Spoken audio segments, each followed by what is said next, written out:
थियो त मुलाक़ातुनि जो त अॼु कुझु रिलीफ मिलियो ख़ान खे वेरस पार्टी खे को किथां बि को रिलीफ ॿियो न पियो मिले ऐं जंहिं मां सम्झिजे त की हीउ वॾो को इशारो आहे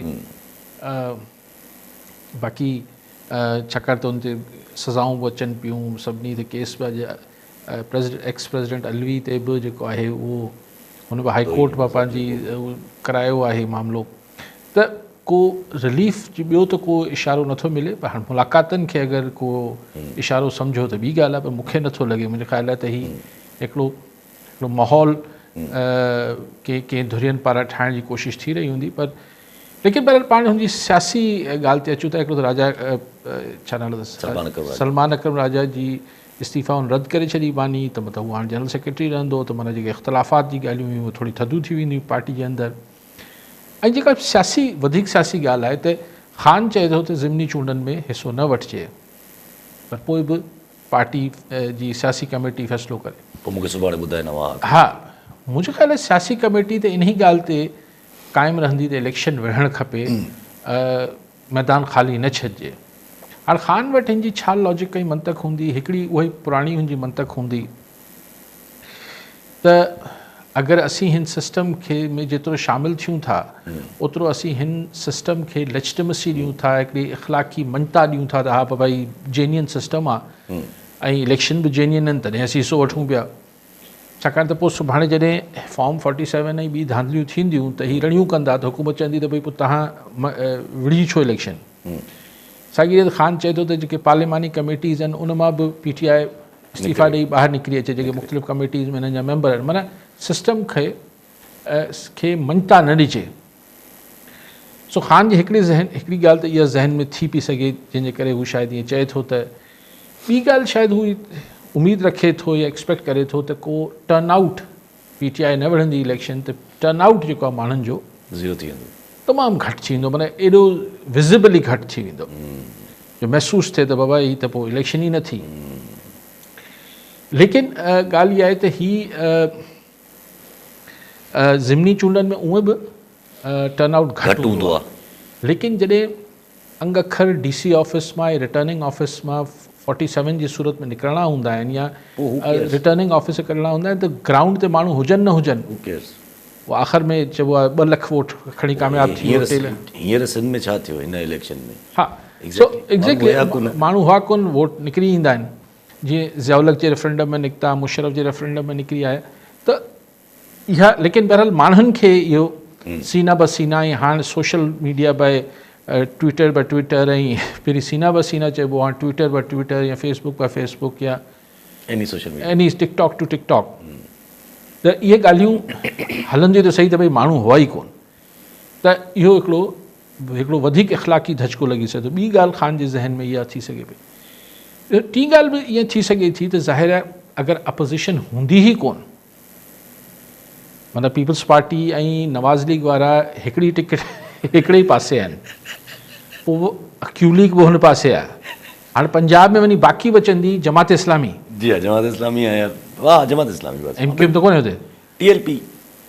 ठीकु आहे TLP त ठीकु आहे इलेक्शन मिलंदी आहे हा ठीकु आहे सो मतिलबु पोइ इलेक्शन जो त माहौल ई न जुड़ंदो त उन सूरत में पोइ जेके ख़ुदि नवाज़ लीग में ऐं पीपल्स पार्टी में जेके सियासी ज़हन रखंदड़ माण्हू आहिनि उहे इहे सम्झंदा त हीउ वैक्यूम क्रिएट पियो थिए की हीअ इलेक्शन्स जेके आहिनि हिननि खे इंटरनेशनल ऑब्ज़र्वर्स बि लोकल बि हिन खे इलेक्शन न मञंदा सो ख़ान वटि इहे मंतक़ूं हूंदियूं लेकिन हिन जे बरक्स बि कुझु लॉजिक्स पॉलिटिकल लॉजिक्स मौजूदु आहिनि न त भई अगरि तव्हां ग्राउंड ख़ाली छॾियो था त आज़ादु उम्मीदवार बीहंदा ऐं अगरि हिकिड़ो दफ़ो आज़ादु उम्मीदवार 40-50 हज़ार भले हाराए बि वञे पर 40-50 हज़ार वोट खणिया त जीअं 85 जे इलेक्शन में सॼे पाकिस्तान में हुन वक़्तु पीपल्स पार्टी MRD वारनि बाइकॉट कयो त सॼे पाकिस्तान में हिकिड़ी नई सियासतदाननि जी खेप वजूद में आई जंहिंमें शेख रशीद खां वठी सिंध में खवड़ नाला आहिनि ऐं नथो खणा हा हाणे वॾा नाला आहिनि हाणे चवंदा त असांजे अॿाणा तक आहिनि हीअ बेसिकली 85 सां पहिरीं काउंसलर बि तक न हो हुननि जो पोइ 85 खां पोइ हिननि जा अॿाणा तक थी विया उहो छाकाणि त वैक्यूम हो पोइ ज़ाहिर हिकिड़ो माण्हू खटे अची वञे थो पोइ 4 कम बि कराए थो पंहिंजी मैनेजमेंट करे थो ऐं कॉन्स्टिट्यूंसी पॉलिटिक्स जो एक्सपर्ट थी वञे थो। जी हाँ सो लेकिन हैविंग सेड दिस, ही जेको हींअर शायदि ख़ान इहा ॻाल्हि बि रीड करे रहियो हूंदो त ही जेको चौतरफ़ थिए पियो न, नवंबर में कुझु थिए थो, अक्टूबर में कुझु थिए थो, नवंबर खां पोइ कुझु थिए थो, हाणे नवंबर खां पोइ त ॿिए साल जो नवंबर बि ईंदो आहे, अलाए कहिड़े दौर में कुझु ईंदो। त हिकिड़ी आहे इस्लामाबाद जे इक़्तिदारी ऐवाननि में हिकिड़ी ख़ामोश पर घबराहट मौजूदु आहे। जी हाँ त ही इलेक्शन्स बि हुनमें हिकिड़ो एड ऑन कंदा त अगरि PTI बाइकआउट करे वेंदी त कुझु थिए पियो। हाणे छा पियो थिए ख़ुदा ख़बर आहे, कुझु थींदो या न थींदो ज़ाहिरी तरह को सबब ई कोन्हे। ज़ाहिरी तरह छा पियो थिए मुल्क में या इंटरनेशनली छा पियो थिए, कुछ भी न। लेकिन कुझु शयूं खोड़ शयूं अंदरि ज़ाती इख़्तिलाफ़ात जी जेके चोॿोल ॿाहिरि निकिरे पियो त ज़ाती कुझु फ़र्दनि में अगेन ज़ाती इख़्तिलाफ़ थियनि पिया, इहे चोॿोल ॿाहिरि अचनि पिया। ॿियो इहा असर ही जीअं हले थो न किसो, ॾिसो इहो ईअं हिकिड़ी तमामु एडहॉक ते हलनि थियूं शयूं। अॼु मूं यूरोपियन यूनियन जी जेका सफ़ीर पाकिस्तान में आहिनि, उहा शायदि वञनि था रिप्रेज़ेंटेटिव जेके आहिनि नुमाइंदा, त हू ख़ातून चए पई त भई हींअर 3 महीननि खां पोइ जेका पाकिस्तान जी यूरोपियन यूनियन लाइ जेका हू स्पेशल पोजीशन आहे GSP प्लस वारी, उहो रिकन्सिडर थींदी। ऐं पाकिस्तान में जेको इंसानी हक़नि जे हवाले सां सूरतहाल आहे, पहिरां ई करे चुका आहिनि, हिकिड़े लेटर जे ज़रिए ठीकु आहे, चुका आहिनि। ह्यूमन राइट्स आहे, फ्रीडम ऑफ एक्सप्रेशन आहे, अहिड़ा 3-4 नुक़्ता, ऐं लेबर सां जेको मज़दूरनि सां हिते पोरियतनि सां जेके लॉज़ आहिनि हुन हवाले सां, हिन हवाले सां पाकिस्तान खे पंहिंजी कारकर्दगी बहितर करणी पवंदी। न त इहो को ईअं असां अगरि महिरबानी करे तव्हांखे इहो स्टेटस ॾिनल आहे जो तव्हां बिना हुनजे ड्यूटी जे असां वटि माल मोकिलियो पिया, ऐं पाकिस्तान जो गछ हिसो यूरोपियन यूनियन में वञे थो, जेके एक्सपोर्ट्स आहिनि मोस्टली असांजी एक्सपोर्ट आई वेस्ट, ऐं घणे भाङे टेक्सटाइल। त हिन वेस्ट में बि यूरोपियन यूनियन, छाकाणि त स्टेटस मिलियल आहे। त हिन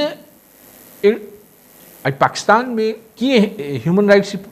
सिचुएशन कीअं ठीकु आहे। असां वटि ज़ाहिर अली ख़ान जे पुट बि ॿधणा आहिनि, असां वटि बलूचिस्तान जी सूरत हाल बि आहे, असां में सिंध में बि कुझु करिणो आहे। मतिलबु ATC जहिड़ा कानून ATC जहिड़ा कानून बि अचणा आहिनि, पीका जहिड़ा कानून बि अचणा आहिनि। त हाणे इहे जेके लोकल सिचुएशन आहे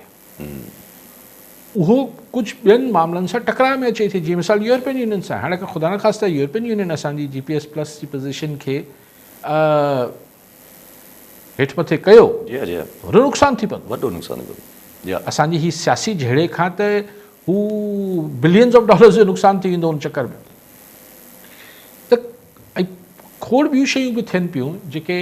ही जीअं ही शोशा छॾिया वञनि था सूबा ठाहिण जो या हिन सभु अहिड़ा मामला। त